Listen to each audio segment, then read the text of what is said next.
entender a fundo o impacto de Paul Thomas Anderson no cinema, a gente precisa olhar para além das telas e entender o que ele estava vivendo nos bastidores de criação das suas obras. Sua filmografia é um reflexo direto da sua própria evolução pessoal, dos seus embates com a indústria e de uma maestria técnica que colocou nele o título de gênio e um dos maiores cineastas contemporâneos. Vamos conversar sobre a vida e carreira de Paul Thomas Anderson. Eu sou a Debs e esse é o Desenrola Cinema.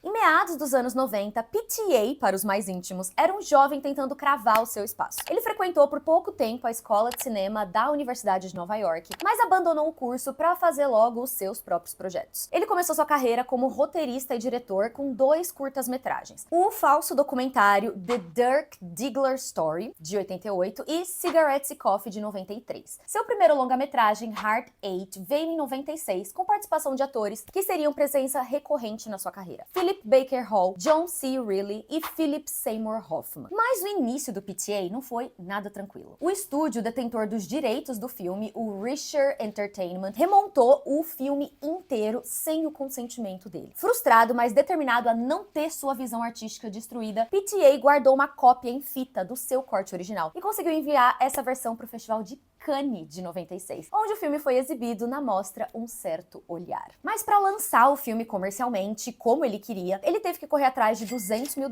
para finalizar o projeto por conta própria. E na época, a crítica já começava a perceber ali uma marca no trabalho dele, que o crítico Roger Ebert definiria como a habilidade de um repórter que preenche a tela com detalhes autênticos e subentendidos. Dessa experiência aí de descontrole artístico, nasceu uma promessa pessoal de controle absoluto. Ao escrever seu próximo longa, Boogie Nights, uma expansão de um dos curtas que ele tinha feito, Paul Thomas Anderson impôs regras pesadas nas negociações e ele não abriria a mão da sua visão de diretor.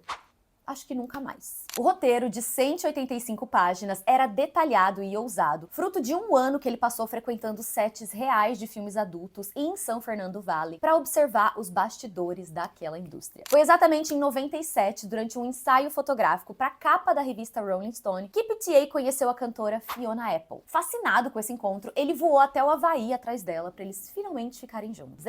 Romântico ou stalker? E esse gesto impulsível de perseguir o amor mais tarde seria retratado no seu filme Embriagado de Amor, quando o personagem do Adam Sandler viaja atrás do seu par romântico. Mas ainda em 97, durante os primeiros dias de relacionamento, e como casal, os dois costumavam frequentar festas intensas em Hollywood, incluindo um episódio na casa do diretor Quentin Tarantino. A Fiona Apple relembrou aquela como uma noite excruciante, consumindo cocaína, e disse que os dois diretores passaram horas se vangloriando desse uso excessivo da droga. E a experiência causou um incômodo tão grande na Fiona que ela disse mais tarde que foi esse dia que fez ela decidir parar de usar cocaína para sempre. De volta aos estúdios de cinema, o New Line Cinema, o produtor Michael De Luca comprou a ideia de Boogie Nights, mas exigiu que o filme ficasse abaixo de 3 horas ou ganhasse uma classificação indicativa mais convencional, que pudesse atingir aí um público maior. PTA bateu de frente com todo mundo, exigindo o corte mais longo do filme, brigou até com o ator Burt Reynolds, com quem,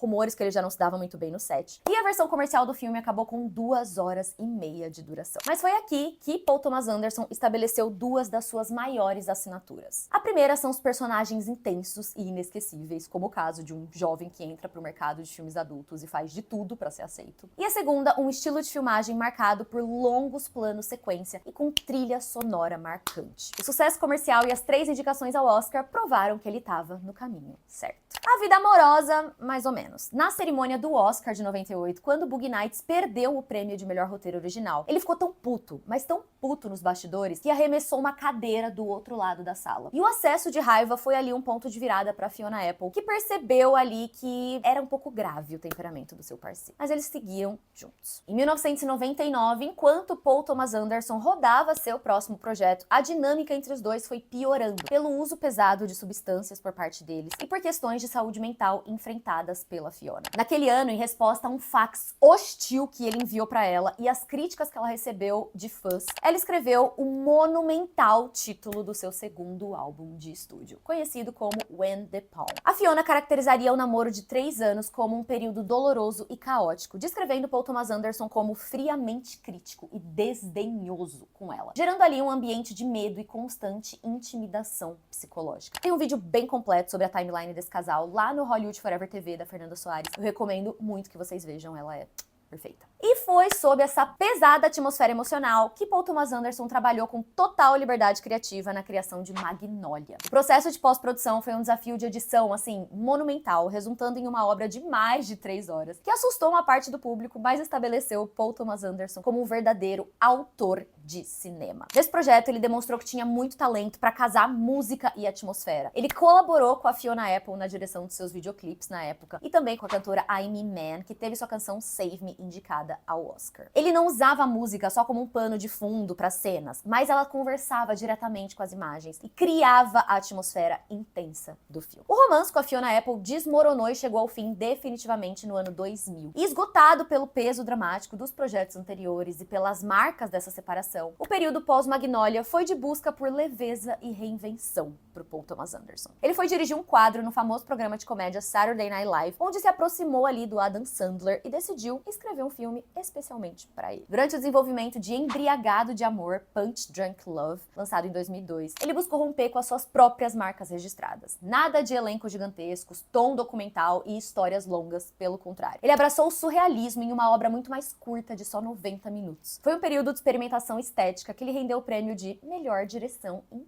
Cannes. E na mesma época em que produzia, em 2001, ele iniciou um relacionamento com a Maya Rudolph, com quem ele construiria sua vida familiar e teria 4 filhos, trazendo ali uma nova dinâmica para sua rotina pessoal. Seu próximo longa, Sangue Negro, viria só anos depois, em 2007. Esse período de 5 anos entre filmes foi de profunda pesquisa histórica e crise criativa. Paul Thomas Anderson estava em Londres, sofrendo de saudade de casa, quando comprou um exemplar do livro Oil, do Upton Sinclair. Fascinado pela ilustração da capa, ele percebeu que as primeiras 150 páginas do livro eram a resposta que ele queria para um roteiro sobre famílias rivais que ele escrevia há tempos e não conseguia terminar. O livro é uma crítica à corrupção e à ganância da indústria petrolífera dos Estados Unidos. E o povo ficou tão fascinado que passou meses visitando museus e fazendo pesquisas dedicadas aos pioneiros do petróleo para ter o máximo de detalhes possíveis sobre aquela história. Ele também se inspirou muito no clássico O Tesouro de Sierra Madre, de 48, justamente sobre essa ganância dos personagens que destrói a relação entre eles. Ele enviou o roteiro de Sangue Negro para o Daniel Day-Lewis, que aceitou na hora o papel de Daniel Plainview, um cara que se torna um magnata do petróleo que só pensa em enriquecer, manipula as pessoas, explora terras de outras pessoas e cria uma imagem de bom moço só para ganhar a confiança dos outros e ter poder e dinheiro. Para esse projeto, PTA desenvolveu uma linguagem visual imponente, com planos muito abertos para mostrar a paisagem do Texas. E o período foi marcado por uma busca pela perfeição, tanto técnica quanto artística, da parte dele e também do ator Daniel Day-Lewis, que ficava no personagem, assim, 24 horas por dia. O ator Kel O'Neill, que faria o papel do pastor Eli Sunday, foi demitido no meio das filmagens e no lugar dele entrou Paul Dano. O longa venceu 2 Oscars de melhor ator e melhor fotografia, e até hoje é considerado o melhor trabalho de Paul Thomas Anderson por muitas pessoas, entre críticos e público. Me diz se é pra você também. 5 anos depois, ele canalizou essa mesma grandiosidade para The Master. Mas o período de desenvolvimento desse filme foi delicado, porque o roteiro tocava em questões polêmicas ao se inspirar na figura do L. Ron Hubbard, o criador da Cientologia, trazendo mais um líder megalomaníaco ali para sua galeria de personagens.